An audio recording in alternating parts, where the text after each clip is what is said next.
Welcome to the first live BoogerDownBronx Q&A. This is really exciting for me. Been looking forward to this for quite some time. I'm here with my good friend Ariel. Thanks to everyone who's joining and who listens to this either after the fact or live. Really appreciate it. Hopefully you get something useful out of this. A big thanks to my mom. You're probably out there, and probably somebody from my employment, making sure I don't say anything silly. But let's get into it. Okay, awesome. Dylan, I've known you forever. But for everyone who's watching tonight, all 11 people right now, can you introduce yourself? Yes. Well, thanks, Ariel. So I'm Dr. Dylan Levy. I'm an ear, nose, and throat surgeon. I work here in New York City. I was born and raised here. I finished my training in New Orleans about a year ago, so I've been in practice for a year. And I see adults, I see children, I treat all sorts of ear, nose, and throat conditions. I see it every day in clinic, and I was really looking for a reason and a way to reach more people and to try to educate people. You know, I have multiple same conversations every day, so I was really just hoping to find another way to reach people, and so here we are. Awesome. Speaking of children, I assume a lot of people here streaming in live have kids. I have kids, you have kids. How has everything changed since becoming a parent in the way that you look at ENT related issues? It's definitely changed how I interact with people in the exam room, especially with parents and children. You know, I've been on the other side of the exam table, and my own daughter has had ear issues and had ear tubes at 6 months. So I know exactly what it's like, and I know what it's like to wake up in the middle of the night with a kid screaming and you just want to help your kid, as do you. And so it certainly helps me relate to them. And, you know, it's an honor and a privilege to be able to take care of children, especially. So, you know, it's definitely changed the way that I approach medicine. Yeah, absolutely. And I think as a parent, I obviously really appreciate that too. You know, when I go into a doctor, hospital, or whatever with my daughter, anytime someone says that they have a kid, it already trust factor. Yes, trust factor. Exactly. Because they it's just so much better that way. Okay, so BoogerDownBronx. Yes. Tell us about the name. Where did that come from? So I grew up in New York City, and I grew up listening to hip hop and the Boogie Down productions, and listening to all the rap and everything coming out of the Bronx. And as soon as I signed my contract during residency to work in the Bronx, I created an Instagram page, BoogerDownBronx. I didn't know what would become of it. Certainly didn't think it would become this. So here we are. Now that is my online identity. Here I am posting videos under BoogerDownBronx. Hopefully people understand what it means, but it's, you know, this is our first live Q&A, hopefully first of many, and it's a growing, living thing, and we'll see what becomes of it. Actually, I have a question. We didn't chat about this before, but why did you become an ENT? Oh, that is a good question. So, I mean, ENT is an amazing field.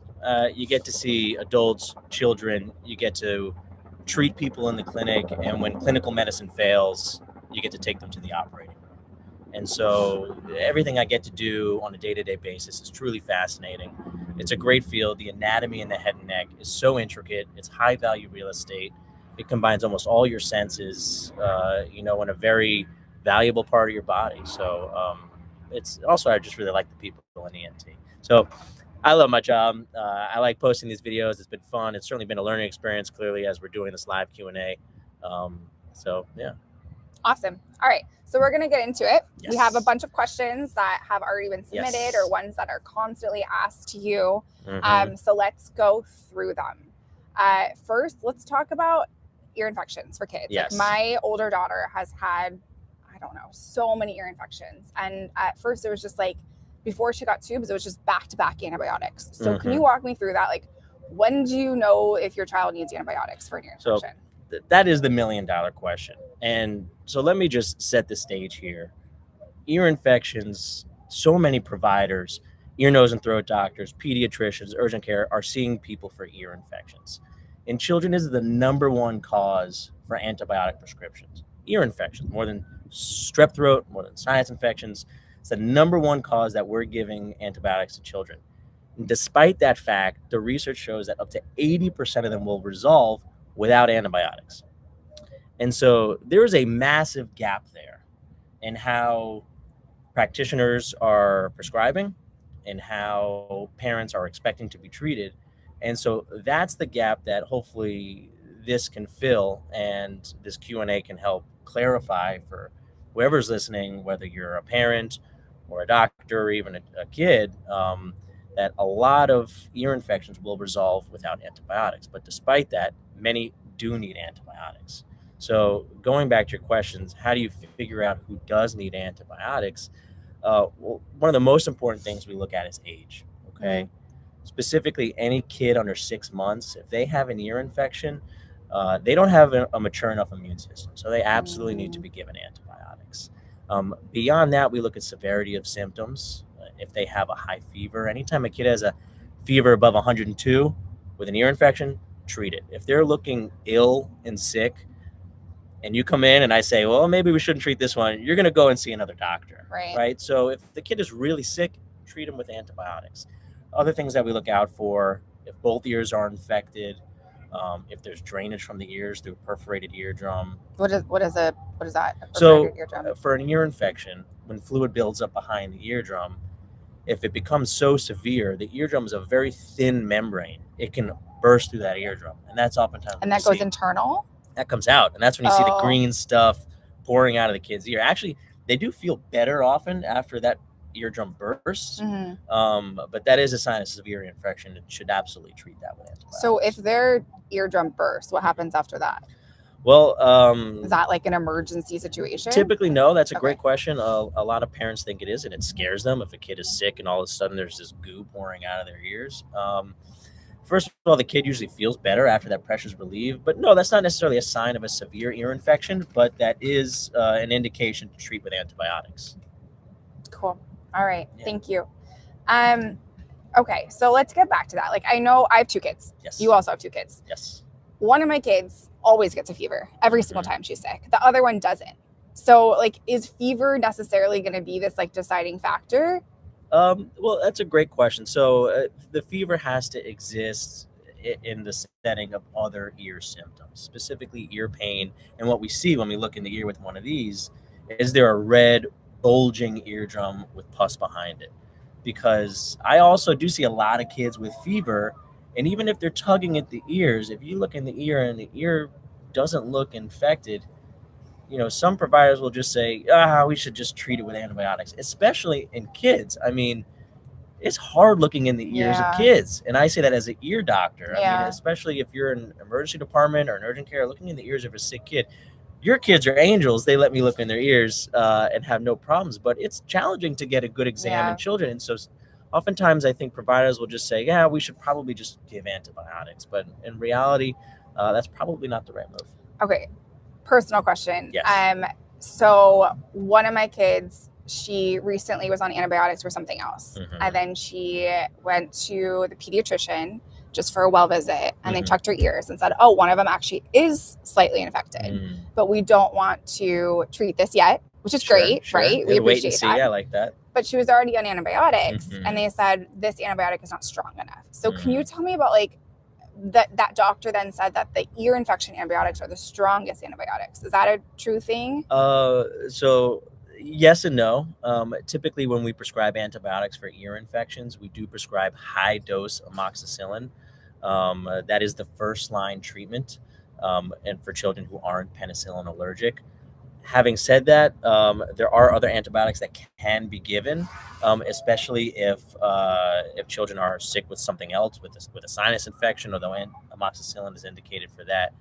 But, you know, I can't answer individual medical advice here. Of course. But, you know, if they were given something like azithromycin for something else, you know, that doesn't best cover the common bacteria associated with ear infections. That's not a first line treatment, although it is given in some instances. So, you know, I think, you know, hard to tell exactly what your pediatrician was getting at, but maybe that was, you know, when we look in the ears of children who have been sick recently, oftentimes we still see fluid, even though it's not infected, and you don't always know which way it's going for each kid. So my older one has tubes, or had, one fell out. The other one has not, but she did have back-to-back. So when, like, if any kid is having back-to-back ear infections, when do you know that it's the next step about getting tubes? Or what are there other steps that you could take? Yes, absolutely. So for children who are getting repeat ear infections, there is a specific number that the guidelines recommend to be considered a candidate for ear tubes. So Recurrent ear infections are defined as 3 infections over a period of 6 months or 4 infections over a period of 12 months. And there have to be symptom-free periods in between that. So, that's not the only indication for ear tubes. There are others, but that is the most common one, and that's what we would consider recurrent ear infections. So, especially if the kid is missing a lot of school, if you're noticed not hearing well, or at a young age the language isn't developing, ear tubes are one of the most common things that we as ENTs perform. It's one of the most common procedures performed in children in this country. They can have a profound effect. I mean, I know at least for my daughter, as soon as she got her ear tube, she started babbling again.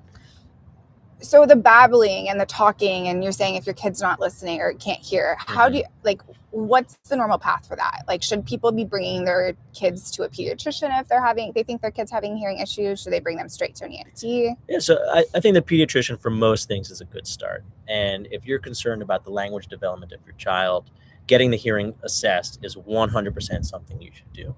And that can often happen at the pediatrician's office. They have the abilities to get an audiogram and a hearing test.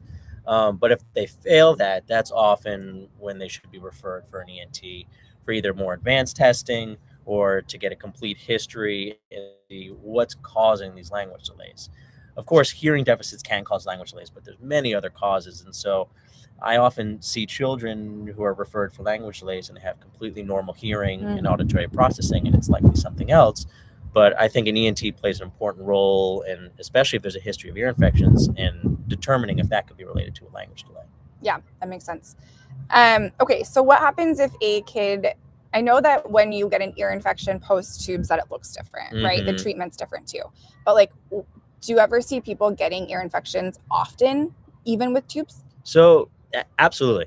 That's a really good question. So ear tubes can prevent ear infections, but necessarily they don't always.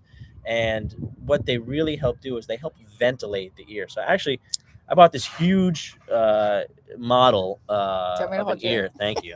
And so this is the ear canal here, and here's the eardrum. And the ear tube it straddles this eardrum here and allows the middle ear and the ear canal to ventilate and allows ear to pass. And it also allows fluid to go in and out. So ear infections often look different in children who have had ear tubes. And the other advantage to ear tubes is if there is an ear infection, the treatment is drops rather than them taking amoxicillin or Augmentin, getting diarrhea. So the treatment is typically easier and more effective. So, we certainly do see ear infections with ear tubes. It happens, but it typically does reduce the frequency and certainly the severity and complications. So what would be the reasons not to do ear tubes? Well, there's a variety of reasons. Many of them could just be individual factors. In children, we do ear tubes under anesthesia. It's light anesthesia. They aren't intubated or anything, and it's very brief. But if there are children with certain congenital issues or heart issues, they may not be a good candidate for ear tubes. Other congenital issues with either an underdeveloped ear canal or an eardrum or other causes of hearing loss, maybe not the best idea to do ear tubes. Now, having said that, ear tubes are generally very safe, and if a parent that I see is hesitant, I think it's totally fine to wait, especially depending the child's age, as many kids do outgrow ear infections. They usually peak between ages 2 and 6. So if they're on the older age and the parent's hesitant, I do say, look, if the child's otherwise doing well, not missing a lot of school, even if they have had 3 infections over the last 6 months, maybe it's just been a rough winter, just because they meet criteria doesn't necessarily mean that they should absolutely get ear tubes. It just means that there are technically by the guidelines a candidate, but it's certainly, there are some children that you recommend waiting, and that's the right move. So I'm old enough that things have probably changed since when I was a kid. I had ear tubes 3 times. Okay. So we know they fall out, Yes. right? So how long do they normally stay for, and when do you know if you want to do it and need to do it again? And when you're saying that it goes down under 6, I'm wondering to myself, how'd you get so unlucky? Yeah, and what age did I get these? So that's a good question. So what I typically quote people and what the data shows that most ear tubes will last 6 months to 2 years. Sometimes they come out early, sometimes they stay in too long. If they stay in too long, oftentimes we leave them for a little bit unless they're causing problems, and then we take them out. Some kids, their ears just spit out the ear tubes right away. And do they need another set of ear tubes? Well, that depends. Are they still having problems? If they are still having problems, then we would likely recommend putting in another set. And there are different types of ear tubes too. And we don't need to go too deep into that, but there are ones that are meant to stay in the ear canal. I wonder if your ears spit those out too. They're a little bit bigger, and they're called T-tubes. The way that they sit and straddle the eardrum is a little more secure. So they're supposed to stay in the ears a little bit longer.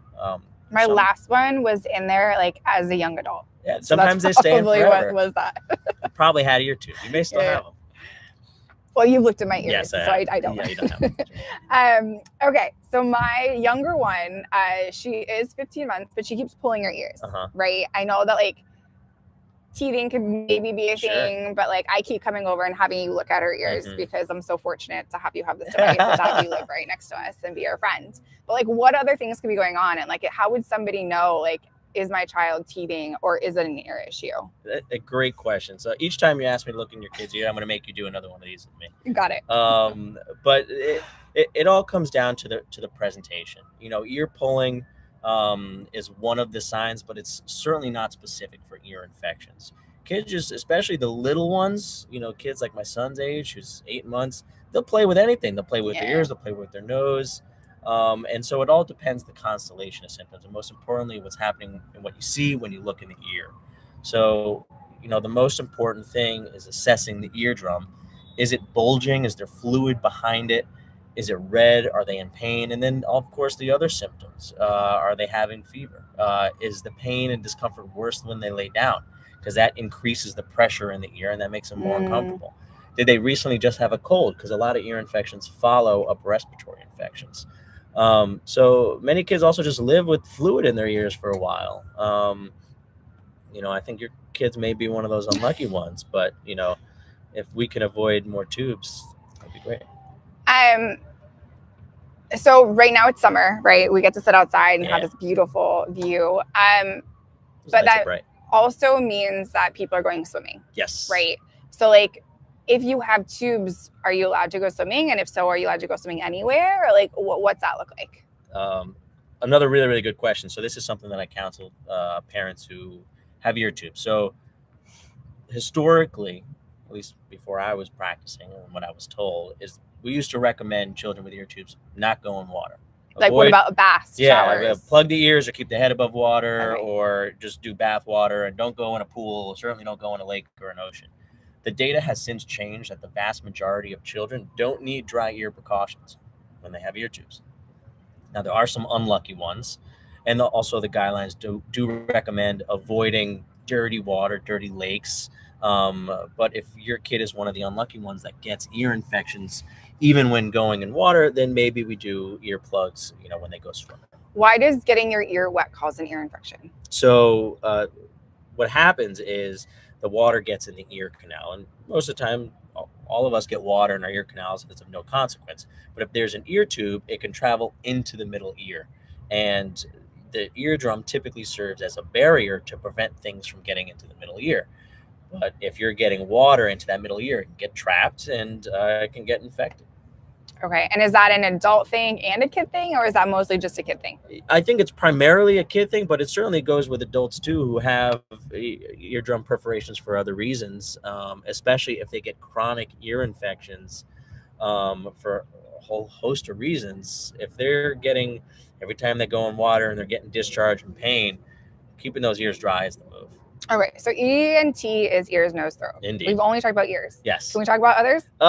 So I've got a whole schedule that I'm excited to release about other clinical practice guidelines that we're going to discuss. Next month, I want to do tonsillitis and strep throat. We're going to talk about snoring and other things. But I think for this one, let's stick with acute ear infections. Okay.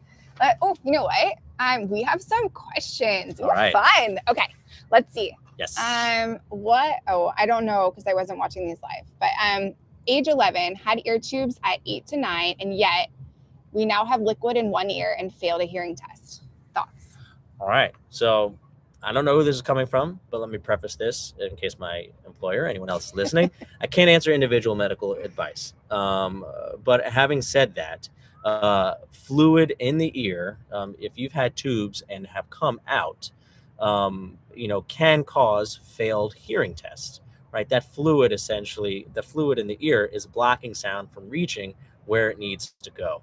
Now, just because you're failing a hearing test doesn't necessarily mean that you have hearing deficits. Failed a hearing test is kind of a vague term. Does it just mean there's fluid, or is there a hearing loss? But if there's a hearing loss that's lasting longer than 3 months, you may be a candidate for tubes. That's called otitis media with effusion. If you have fluid in your ears that's not actually infected, that is another indication for ear tubes. Past hearing after tubes came out. Okay, past tubes. Okay, perfect. There you go. Sorry, you lost my sound. Sorry, my connection's not great, but yeah, I mean, look, ear tubes are a great answer to many, many children, but they're not the savior for all of them. And I've certainly put in tubes in children, and they've caused some issues. They either cause discomfort, which is very rare, or they just cause chronic drainage.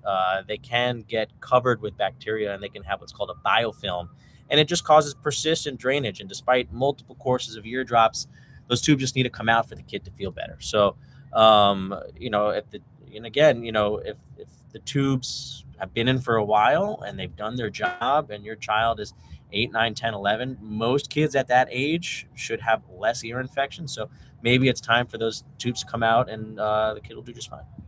Okay, we have another question. What if they're just fussy and not sleeping from the infection, but no fever or don't seem sick? So that's probably back to like the baby. Yes. So that's another great question. So that would probably be a really good candidate for watching and waiting. So if you have a child, depending on the age, either, between 6 months and 2 years, if it's just one ear, there is an infection, but it's mild, they don't have a severe fever, they're not lethargic, they're otherwise doing well, watching and waiting for 48 to 72 hours is guideline supported. And so my pediatrician has told us this, maybe your doctor has told you that, but just say, come back in a couple days, let's check it again, or here's a script for antibiotics. If your kid isn't feeling better in 2 days, go ahead and fill it. So that's certainly something that I try to convince parents to do. And if they kind of look at me funny and they say, you want to give me antibiotics and you want me to wait, I sort of get the vibe that they're probably going to fill it anyways. But if I can, at least avoid 1 or 2 unnecessary antibiotic scripts a week, that's a win. Okay, 2 questions Thanks on for that question. What can you do to support your child who's uncomfortable from an ear infection, but your doctor has asked you to wait? Yes. So that's really a good question. So just because antibiotics are on hold or not recommended, if there's fluid and pain, absolutely treat the pain. 100%. That is guideline supported. Every ear infection, antibiotics or not, should be getting pain medicine. And so if your child is age appropriate, you can give ibuprofen. If they're particularly young, you can give Tylenol. And treat the pain. Make sure the child is resting and not going out and running all day. So support the child through the ear infection, whether or not antibiotics are given. So that's the other thing I try to emphasize. Just because we're saying hold off on antibiotics or antibiotics aren't indicated, that doesn't mean do nothing. Certainly treat the discomfort, and you just want to help your kid feel better. Do warm compresses do anything? Ice, does that do anything? If you're the parent and your kid feels better with warm compresses, do warm compresses. You're certainly not going to hurt anything, as long as you're not putting anything in the ear canal. And I've been asked this before, especially these ear candles or these ear wicks. And there's all sorts of. Once I started posting things on social media, I kind of saw what was out there, and it's scary. People putting like hot onion oil, garlic oil into an ear. And I certainly get it. I mean, modern medicine hasn't been around forever, and there's been all these old remedies that have been passed down and told to help. But if you're putting oil or onion oil or something hot into an ear, and you don't know if that eardrum is intact, you could cause some serious damage to your child. So I've seen all sort of chiropractic manipulations for ringing. I am shocked what I see catch fire on social media these days. So that's why I'm, releasing these videos and trying to get evidence-based medicine out there. Antibiotics. You said that you want to avoid them. What's the downside of antibiotics? So let me just clarify. I don't want to avoid. I want to avoid unnecessary antibiotics. I don't want to come across as the, like the anti-vax, the anti-ABX guy. I prescribe a lot of antibiotics. I do. But the downsides of antibiotics are plentiful. There's side effects to many of them, especially GI upset. And in kids, you don't want your kid to become dehydrated and have diarrhea or vomit. Antibiotic resistance is another one. One of the most common antibiotics that's prescribed is azithromycin or a Z-Pak, because it's so convenient and it's only 5 days and it's given out like candy. But because of the overprescribing of that particular antibiotics, there are resistant strains to bacteria. One of the most common ones that cause ear infections that now don't respond to azithromycin. So, there's cost. Antibiotics are expensive, especially for some of them. So there's a whole host of side effects and negative sequelae or consequences to giving unnecessary antibiotics. So if you can avoid them and still get better, I think you should. And so do the guidelines.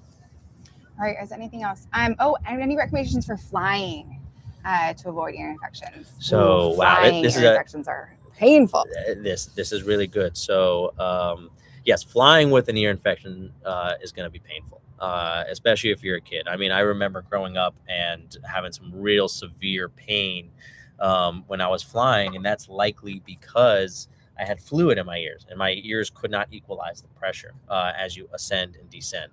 So the question is, how do you get rid of the fluid in the ears when you're flying? And the best way is to try to equalize pressure behind the ears. So a lot of people know to chew gum or eat anything or swallow, or to do a Valsalva and try to pop the ears, where you pinch your nose and blow out.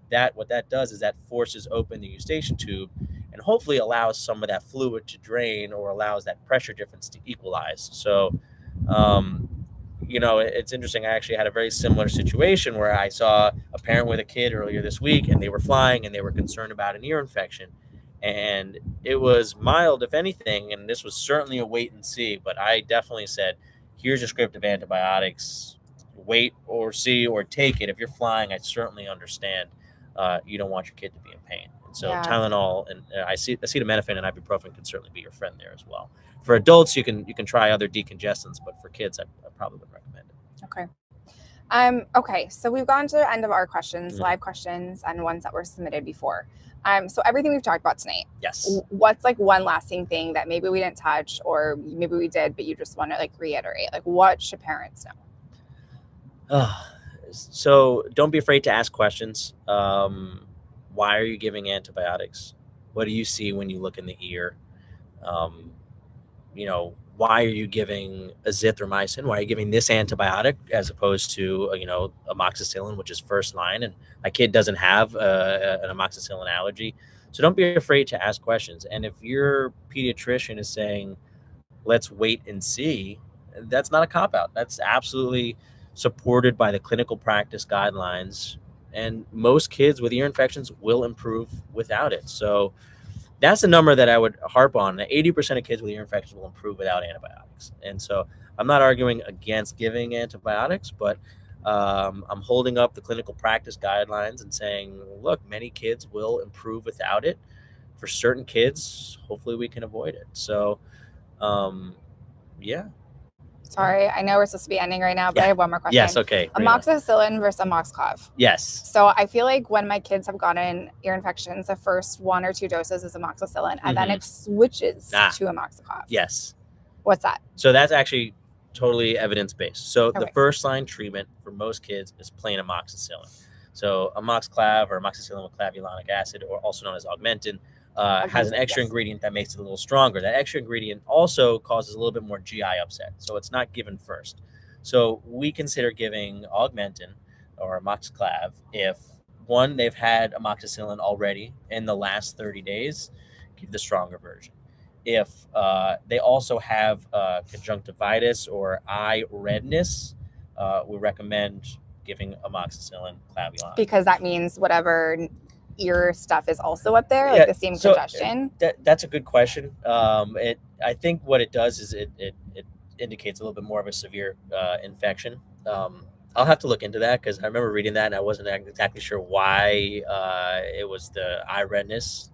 So I'll look that up snot. Perhaps, the same. Perhaps maybe it's all infected, but Okay. I'm going to look that up and I'll post it in comments or something of the sort. And the other indication for amoxiclav is if they've had amoxicillin and upon reevaluation 48 to 72 hours later, they're not getting better, switch. Okay. So whoever your pediatrician is, good job following those guidelines. Awesome. Maybe they wrote the guidelines. Maybe. Does that about wrap it up? That is it. All right. All right, just making sure real quick, no one else. Okay, we are good. Perfect. All right, well, thank you so much, Jillian. This has been so helpful for me. I mean, you've answered all my questions, hopefully everyone from the audience as well. I just really want to thank you for doing this for our community. Like, this is amazing. You're helping so many families and people and parents everywhere. So thank you for what BoogerDownBronx is doing. I appreciate it. Thanks for listening. And, hopefully we get to keep doing this and, another topic next month and so on and so forth. And, if we can stop one person from putting onion oil in their ear, then I think it's a win. I agree. All right. Thank you, everybody who tuned in and who's listening after production. Thanks, Ariel. Thank you. Have a good one.